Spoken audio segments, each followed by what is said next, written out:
నమస్తే friends, welcome back to our channel చెరుకు thoughts. నేను మీ శ్రీలత. ఇప్పుడు మనం ఆలు సమోసా బయట తిన్న టేస్ట్ వచ్చేలా ఇంట్లోనే ఈజీగా టేస్టీగా ఎలా ప్రిపేర్ చేసుకోవాలో చూద్దాం. చూడండి, చాలా చాలా టేస్టీగా కూడా ఉంటాయి.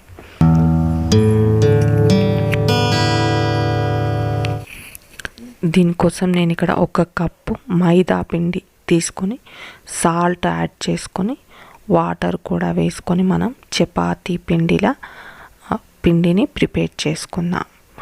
1 కప్పు మైదా పిండి, సాల్ట్, వాటర్ కూడా యాడ్ చేసుకొని మనం పిండి అనేది ఇలా ముద్దలా ప్రిపేర్ చేసుకొని ఆయిల్ వేసుకుందాం. ఆయిల్ వేసుకొని ఆయిల్ కంప్లీట్ లేయర్లా స్ప్రెడ్ అయ్యేలా చేసుకొని మనం మూత పెట్టుకొని ఒక 20 మినిట్స్ రెస్ట్ ఇద్దాం.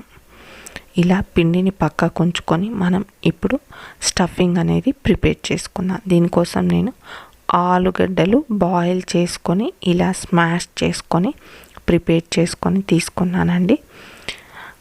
పాన్ స్టవ్ పైన పెట్టుకొని ఆయిల్ వేసుకొని ఆయిల్ హీట్ అయిన తర్వాత ఆవాలు, జీలకర్ర, అదేవిధంగా ఆల్రెడీ కట్ చేసినటువంటి పచ్చిమిర్చిని కూడా వేసుకొని ఫ్రై చేసుకుందాం.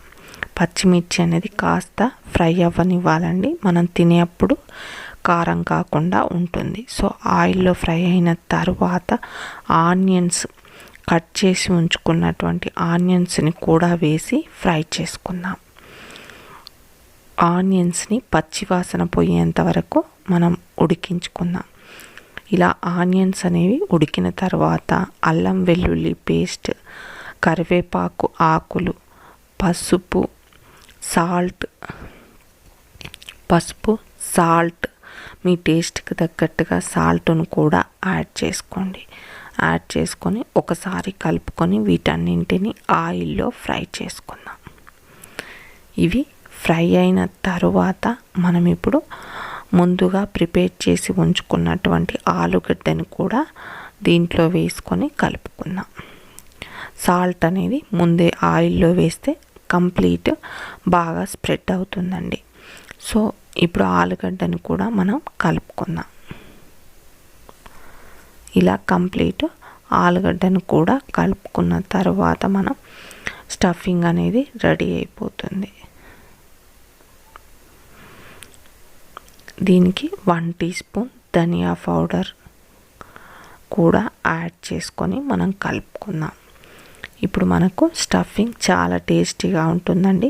మీరు ఏ మసాలా వేయకుండా ఇలా ప్రిపేర్ చేస్తే సరిపోతుంది. ఈ స్టఫింగ్ని స్టవ్ ఆఫ్ చేసుకొని పక్కకు తీసుకుందాం. ఇప్పుడు మనం ముందుగా ప్రిపేర్ చేసుకున్నటువంటి పిండిని కూడా ఇలా ఒకసారి ఒక 1 మినిట్ దాన్ని పిసుక్కొని చిన్న చిన్న బాల్స్లా ప్రిపేర్ చేసుకొని ఇలా చిన్న చిన్న ముద్దల్లా ప్రిపేర్ చేసి తీసుకుందాం. చూడండి, అన్నిటిని కూడా ఇలా ముద్దల్లా ప్రిపేర్ చేసుకుందాం. చేసుకున్న తర్వాత మనం ఒక 1 డ్రాప్ ఆయిల్ అండి, ఎక్కువ పెట్టొద్దు, 1 డ్రాప్ అయితే సరిపోతుంది. జస్ట్ ఇట్లా అంటించాలి. మనం దీన్ని రోటీలా ప్రిపేర్ చేసుకుందాం. మీరు ఎగ్ షేప్ రౌండ్ ఎలానైనా ప్రిపేర్ చేసుకోండి.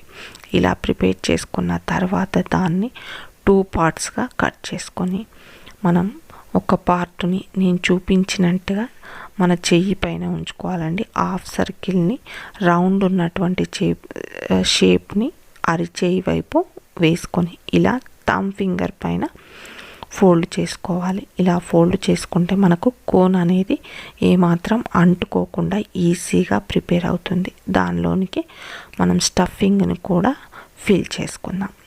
స్టఫింగ్ని ఫిల్ చేసుకొని మనం ఎక్కడైతే ఫోల్డ్ చేస్తున్నామో ఆ పార్ట్ నుండి మధ్యలోకి రెండింటిని కూడా ఇలా ప్రెస్ చేసుకోవాలండి. ఆయిల్లోంచి స్టఫింగ్ బయటికి రాకుండా, మనం పొడిపిండి తీసుకోలేదు కాబట్టి స్టఫింగ్ బయటికి రాకుండా బాగా అంటుకొని ఉంటుందండి.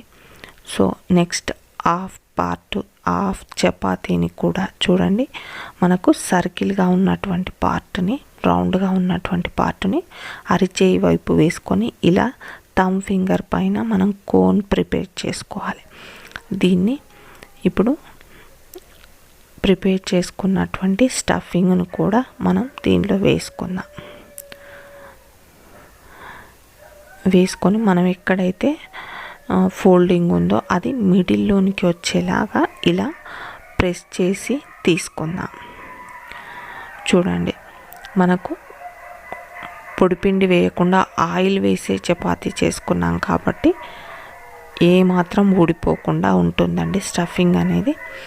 ఇలాగే మిగతా కంప్లీట్ పిండిని కూడా మనం ఇదే ప్రాసెస్లో మనకు సమోసాల్లా ప్రిపేర్ చేసి తీసుకుందాం.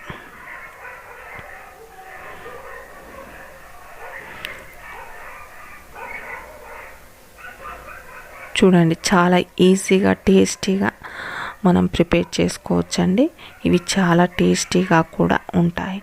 మనం ఇలా పిల్లలకు బయట ఫుడ్ కాకుండా మనం ఇంట్లోనే ప్రిపేర్ చేసి ఇస్తే వాళ్ళకు హెల్తీ ఫుడ్ ఇచ్చిన వాళ్ళం అవుతామండి. బయట ఆయిల్స్ ఏం యూజ్ చేస్తారో మనకు కరెక్ట్గా తెలియదు. సో చాలా ఈజీ వేలో సమోసా అనేది ప్రిపేర్ చేసుకోవచ్చు. కంప్లీట్ నేను తీసుకున్న పిండికి ఇన్ని సమోసాలు అయ్యాయండి. వీటిని ఒక 20 మినిట్స్, హాఫ్ అన్ అవర్ గాలికి ఇలాగే వదిలేయండి. వదిలేసిన తర్వాత ఇప్పుడు ఆయిల్లో ఫ్రై చేసుకోండి. అలా వదిలేయడం వల్ల మనకు సమోసా పై లేయర్ అనేది మనం షాప్లో తీసుకుంటే ఎలా ఉంటుందో అదే విధంగా ఉంటుందండి. సాఫ్ట్గా, చాలా టేస్టీగా కూడా ఉంటుందండి. క్రిస్పీగా వస్తుంది. పై లేయర్ మనం గాలికి వదిలేయడం వల్ల క్రిస్పీగా వస్తుంది. ఇలా కంప్లీట్ సమోసాలను కూడా మనం ఆయిల్లో డీప్ ఫ్రై చేసుకుందాం. చేసుకున్న తర్వాత సమోసాలకు మనకు అంచుకు పచ్చిమిర్చి ఉంటే చాలా చాలా టేస్టీగా ఉంటుందండి. పచ్చిమిర్చికి కాట్లు పెట్టుకొని మనం ఆయిల్లో ఫ్రై చేసుకోవాలి. ఇప్పుడు మనకు పచ్చిమిర్చి అనేది రెడీ అయిపోయింది. సో టేస్టీ అయిన సమోసాను తిని ఎంజాయ్ చేయండి. ఇది చాలా చాలా టేస్టీగా ఉంటుందని చాలా సింపుల్ ప్రాసెస్లో మనము సమోసాలు ప్రిపేర్ చేసుకోవచ్చండి. ఉంటాను ఫ్రెండ్స్.